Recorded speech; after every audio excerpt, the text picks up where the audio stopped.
Hey everyone, and welcome back to my channel. I'm Beth.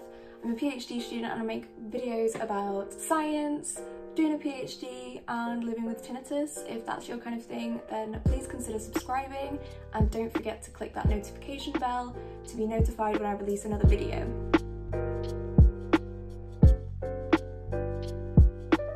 So today we're going to be talking about revision. Exam season is well and truly upon us, and I've taken many exams in my time, probably too many. It took me a really long time to realise how to take exams and what revision techniques worked for me, so I wanted to share all of those things with you today in the hope that it helps you. Full disclosure though, I took my last university exam in 2017, but all of the things I'm going to talk to you about today can still be applied today. Before we get into it though, I do want to talk to you about a really cool platform called ProPrep. I've never taken sponsored content before, and I've always said if I did, I'd only take things that would be useful to you. And I really think this will be. ProPrep is specifically designed for those that are studying STEM subjects, which is what we like around here. Big up the biologists. And it offers all sorts of bite-sized tutorials, practice questions, and study guides. Like, how amazing is that? And they're specifically designed to your course. It's honestly like having your own tutor in your pocket available to you 24/7. And I honestly wish I had this whilst I was at university. For example, I went to the University of Huddersfield and I studied biochemistry. One of my weakest subjects was organic chemistry, and ProPrep has all of the syllabus for you and all of the different tools on there, which would have been so useful to me when I was at university. One of the awesome features as well that ProPrep has is that you can actually ask questions to ProPrep professors, which I think is really great, particularly in COVID times when there's a mix of hybrid working and professors are typically quite difficult to get hold of even at the best of times, but even more so now. So being able to ask questions and things that are a little bit difficult to understand, asking these ProPrep professors will really help you and help you understand, which I think is fantastic. And again, I wish I had this when I was at uni. All you need to do is head over to their website and use the link in the description. Don't forget to use that link. And you can get a 14-day free trial and then 30% off any additional memberships. Honestly, it's so much cheaper than having an actual tutor, and I highly recommend it. Again, I wish this is something that I had when I was at uni. I could have saved myself a lot of stress and anxiety if I had something like this. So please check it out, and thank you so much for watching, and let's crack on, shall we? If you're anything like me and you get extremely nervous and anxious for exams and you have that fear of failure, then these are the revision tips that really helped me. And it took a very long time to get to this stage. It was only really when I was at university I realised what works for me. And then it's still a work in progress, like there's no perfect system, you just have to find what works for you. So the first would be create a study timetable. Sounds blatantly obvious, but I think you need to set a schedule and stick to it. Obviously there has to be some flexibility in there because I think sometimes being a little bit too rigid can not work for everyone, but having a study timetable, particularly whilst you're at university and you've not really experienced that much free time before, will really help you kind of get into the rhythm and the routine of revision. The second would be, and this is so important and something that really doesn't happen overnight, so it does take work, is to find the revision technique that works for you and the learning style that works for you. For example, I really like visual learning. I watched a lot of YouTube videos when I was revising, which had animations and images and it was all very visual, and for me that was good because I was doing a biology subject, so I could draw out different cascades and different intracellular signaling pathways, and I'm a signaling biochemist at the moment now, so it kind of stuck with me. So I highly recommend finding your learning technique, and if you're, you know, at your GCSEs, then try a couple of different ones, and even throughout college and university, just try a couple of different learning techniques and find what works for you. You might actually work with a couple of different ones, and it would make sense to try incorporate different learning styles into your revision schedule. The third would be know the format of your exam, which seems a bit weird, I know, but you should know what you're stepping into. Exams are hard at the best of times, and not knowing the format of your exam can throw a wave of anxiety and stress whilst you're in there. So if you know what to expect, then that's going to just take a weight off your shoulders, honestly. You already know that there's either going to be essay questions, multiple choice, or problem solving type questions, then that will just make things so much easier. That brings me on to the next point, which incorporates knowing the format of your exam, is to actually do practice exam questions. For GCSE, A-level and undergraduate degree, I did so many practice exam questions in the hope to understand how to take the exam, but also to see how to answer exam questions and learn how to actually answer exam questions and know what examiners were looking for. Because again, that's half the battle too. There might be specific buzzwords that are required in the marking scheme. So if you can get a hold of a marking scheme for your practice exam questions, then that will help you understand what's expected of you when it comes to your exams. The next, and it's something that I didn't really consider, like I have older siblings, but I grew up on my own pretty much. So I kind of just like doing stuff on my own. But the next one is group study sessions. They are invaluable, honestly. Like I said, I used to like doing stuff on my own, but group study sessions really, really helped me when it came to exams.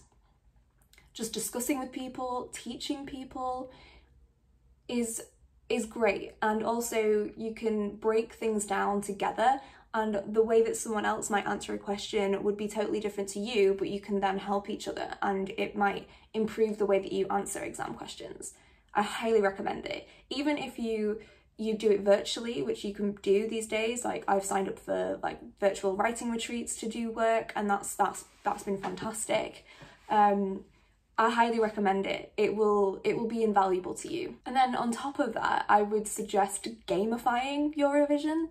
So when I was doing my GCSEs, in my biology class, our teacher just kind of left us to it. It's probably not great, but me and my friends set up a kind of quiz where we did biology questions from the textbook, which was basically what our exam was written on. And we did it basically like bamboozle on Friends. So I'd be like, let's play bamboozle, and we'd all take it in turns to like host, and we'd do quizzes, and then other people got involved, and it just was really fun. We had like a tally, it was just really fun, and it meant that we could recall things, and we could answer questions from the top of our head, and like having a little bit of friendly competition made things so much more fun, and it didn't feel like you were learning or revising or anything, because you were just having fun with your friends. So I think gamifying it and like making it into a quiz really helps. Like I think it's fantastic, and I did that throughout my A-levels and my undergraduate degree as well as part of my study group sessions, and again, so much fun, made the time pass really quickly, and it doesn't feel like you're revising, which is great, to be honest. The next would be, and this is super, super, super important, is to actually take breaks. Like it can be so easy to just want to like work, because, you know, exam season is upon us and you don't want to fail and blah, blah, blah and all that. So it can be very easy to ignore taking breaks, but actually if you do take breaks, it's better for you and you're in a better mindset, and you're probably gonna avoid burnout before you get to your exams, which is, you don't want that. You want to be ready, you want to be in the zone, you want to be prepared. You don't want to be burnt out before you even take your exams, because that's no fun for everyone, and you're probably not going to do as well, and then you're going to beat yourself up afterwards. So taking breaks is super important. When I was revising for my A-levels, I would revise at the kitchen table at home, and my dad would come in every hour and be like, it's time for a cup of tea, or it's time for a break, and like would make me leave the kitchen table and do something for like 10-15 minutes and then get back to it. And I'm so grateful for that, because now even during when it came to my undergraduate degree, I used to do that, and now during my PhD, I set timers to take breaks regularly. So I'm very, very grateful for my dad for doing that for me, because it taught me the importance of taking a break and how it was actually beneficial to me. And I also tried to not revise too much on like weekends. Like obviously I did when it came very much close to the exams, but this is where creating a good study timetable is beneficial to you.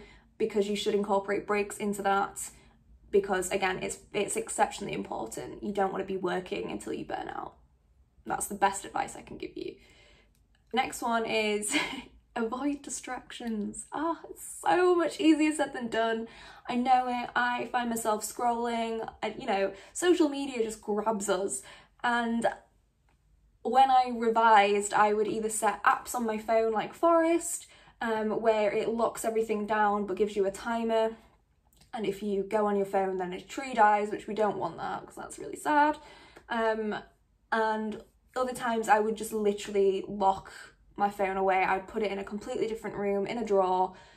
So it was so much more effort to go get it. When I was at home, I probably would give my phone to my parents so I wouldn't be distracted.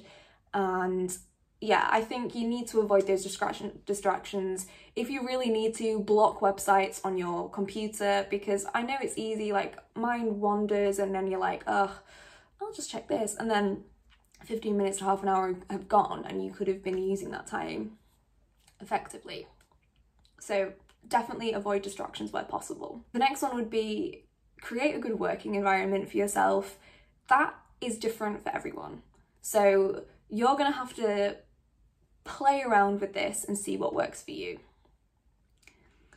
When I was in my final year of my undergraduate degree, because I'd taken a placement year prior to that, I found it really hard to work from home. I found it really, really hard to work at my desk in my room because I was so used to not having to do any work or assignments or anything when I was on my placement year. So for me, I had to go to the library. I had to go to like study session rooms to be able to revise. And I would have to just block everything out. I'd have my headphones, I'd have my water, I'd have my plan of action for that day. And that's just how I did it, and that's how it worked for me. Whereas when I was doing my GCSEs and A-levels, then I would always work at home and occasionally work in the library. But you've just got to get a good working environment for you, and it's not always possible for everybody. If you live in a busy house or you don't have a desk or whatever, then you need to go seek out a good working environment for you, because it's important. And again, it will help you get into the zone, and it will help you when it comes to just feeling more comfortable about revising and getting ready for your exam. And the last one is ask questions and seek any support if required, whether that be a tutor, whether that be your friends, family, your teachers, professors, student support, whatever. If you are really struggling and you don't know what to do and where to begin and you're getting yourself overwhelmed, then you need to ask for help. It can be scary and it can feel embarrassing because, you know, comparison is real. If you see other people working really hard and you just feel like you can't do that, then it can be overwhelming. So you must seek help. Most people want to help at the best of times, particularly in an education and academic environment. Most people do actually want to help you because they don't want to see you fail. So asking for help will make a huge difference. So they're my top 10 revision tips. Of course, this is not limited to that, but these are the top 10 that I thought were important and that really helped me when it came to revising and getting ready for exam season from GCSE to my undergraduate degree. I really hope that you found this useful. If you have any other tips, then please put it in the comments. I'd love for you to discuss about revision tips and techniques and what helped you. I'd really, really enjoy that. So yeah, please comment. And if you don't follow me already on Instagram and Twitter, then it's @_Bethology. Please feel free to follow me and don't forget to subscribe. And as always, thank you so much for watching, and I hope you have a fantastic day. See you in the next one.